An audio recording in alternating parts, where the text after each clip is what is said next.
Hi everyone, welcome to Raising Vibrations with myself, Simon. Today we're going to be speaking about the Pluto in the 8th house. We're continuing with the story that I've been creating with this series. And so this is where we are. We're on Pluto in the 8th house. Now, for any of you guys that have not watched the introduction video to Pluto, I highly suggest that you guys go and do that simply because a lot of the information that is contained with the nature of how Pluto works is associated in that video, so it kind of gives you the understanding relative to what it's, how it works within our karmic stories and as a soul, for instance. And then you come watch these videos as well, because then they can help you understand a little bit more about why Pluto would be in that house and also link it to your own life, for instance. Okay, so Pluto in Scorpio, the generation, as well as Pluto in the 8th house, they are in a sense very similar archetypes. Scorpio, the 8th house, Pluto are very much the same archetype in themselves. They have the bottom line human factor, which is emotional attachment on an unconscious level. So this is what you're dealing with when you're talking about Scorpio. You're talking about psychological enmeshment. You're talking about emotional or unconscious emotional attachments to things. And so this is why you'll see a lot about Scorpio being defined as the depths of our psychology. Well, it's literally because it's relating to the soul and its unconscious attachments to things. So when you find Pluto in the 8th house, what we are looking at here is a soul that is coming through with three fundamental dynamics associated with it. Number one, prior life dynamics, in which they have used the constellation Scorpio to give them a sense of power. Okay. And it's generally the case where there has been signatures in the charts that will relate to lives where they have been disempowered. They have not been in situations that have given them power. Think of people that have been slaves, for instance, people that have been in oppressive situations, people that have been in anything that just relates to no power. And so this time round, they kind of select or start to merge with the scorpionic energy of the soul, the natural forces of nature. And they come through with an instinctual understanding of how the depths of humanity and how the depths of the universe work in that sense. So Pluto in the 8th house will come through and it will have these pre-existing patterns of these attachments.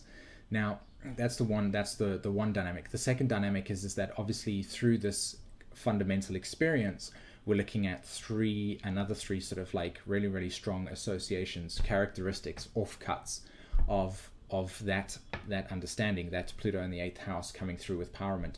You're looking at a soul, or you're looking at yourself, where you're dealing with power over, power under situations.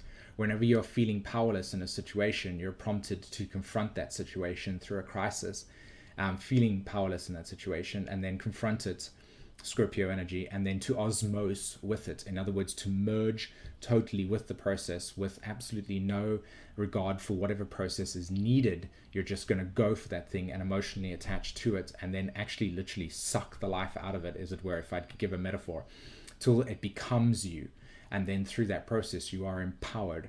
And so the relationship to feeling empowered then is brought through by Scorpio, the attachments, the understanding, the psychological merging of the process. And then through that, becoming empowered by a situation. So a quick example can be somebody that feels that they are not in any way whatsoever, educated in something, and they have a conversation with somebody and they feel that power under situation. They feel powerless in the situation. They feel, a sense of illusion of stupidity. And then they go, okay, right, I need to merge with this process. I need to empower myself with something that is greater than myself.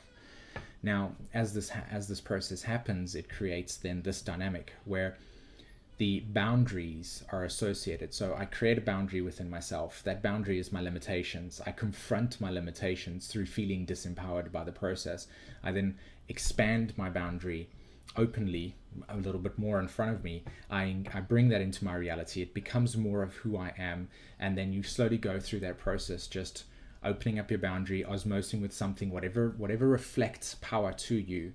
Okay, you osmose with it, you merge with it, it becomes you, then you are empowered through that process, and then your boundaries there, and you constantly keep on finding yourself working through limitations. And as you work through these limitations, you then lift the boundaries of powerlessness. So it's a process of going through that process. So when Pluto is in the 8th house again, we're looking at souls that are continuously going through this within the nature of their own astrology chart. So one size does not fit all. So you can have people that are looking to work through their emotional understandings. You can have people that are looking to understand their financial situations. You can look to people understanding their spiritual dynamics. It's relative to whatever is the big theme in your chart and what you are trying to merge with. The soul would have naturally, as we're talking about pre-existing patterns, will naturally have merged with certain things. So there's already a sense of strength and power coming into this incarnation. Another dynamic that is unfortunately attached to the Pluto archetype, as well as the Scorpio archetype and the 8th house archetype, is lifetimes of extreme emotional betrayal, emotional abandonment, loss, death. These are really, really strong aspects associated with the Scorpio archetype. And so therefore it creates a psychological dynamic within ourselves of needing to learn how to trust.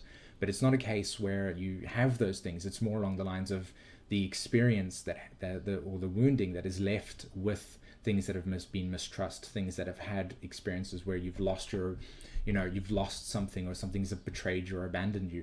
And so you kind of have to go through this healing process of reconnecting the trust factor relative to whatever your theme is in your chart. So Pluto in the 8th house will definitely come in learning a lot about the idea of trust. Now, it propels you into this motion where you're constantly needing to understand the nature of other people's motives, because it's through understanding other people's motives, it kind of gives you an awareness of where they are relative to you. And so therefore is a sense of security attached to that, because like I said, Pluto in the 8th house people would have come through lifetimes of extremes, extremes. And so those soul images will be left on an unconscious level relative to yourself, and they'll be obviously there reminding you of what happened this last time and how extreme it can be. And so your reaction, your psychological reaction is, can I survive? And this is where the polarity point of the 8th house comes in, Taurus. And this is where you're having to develop an inner sense of self-reliance, an inner sense of being secure and stable, and being able to know that whatever situations come your way, Pluto will be able to be dealt with in a way that's, reminds you that you'll be okay, that you'll survive. And so you'll definitely be tested in those situations. Anybody that's got the signature will know of extremes in your life, So, and it can be easier affected by having a conversation with somebody and them telling you their stories, and you're going, oh my God, like that's just, some fluffy bunnies jumping around in a field of happy dandelions, whereas the Scorpios like, bring it on, extremes of blood and gore and war and everything, so the contrast is there definitely. So that's kind of the process with Pluto in the 8th house, and remembering to integrate a sense of self-reliance, a sense of security within the self, so that you can go through those processes. All right, guys, I really hope that this was an interesting video for yourselves, and continuing with the Pluto series, definitely write in the comments below regarding this archetype in itself. And of course, don't forget, as I work as an astrologer, I'm here to guide people through whatever alignments they are seeking within their own selves. So come check over at simonforster.com and look at my readings page. I've got all my prices over there, and book a reading with myself so that we can work on your own sort of soul's direction and path, as it were, especially during the time that we're going through at this point in time, because obviously a lot of us are connecting to our higher selves, or re-establishing that connection, or waking up, however you would like to define it. And it's really, really good to kind of get yourself in line with that process. All right, guys, if you enjoyed this content and loved the stuff that I said, check out more of my channel, obviously, and hit the like and subscribe button, and share. And until then, take care. Bye.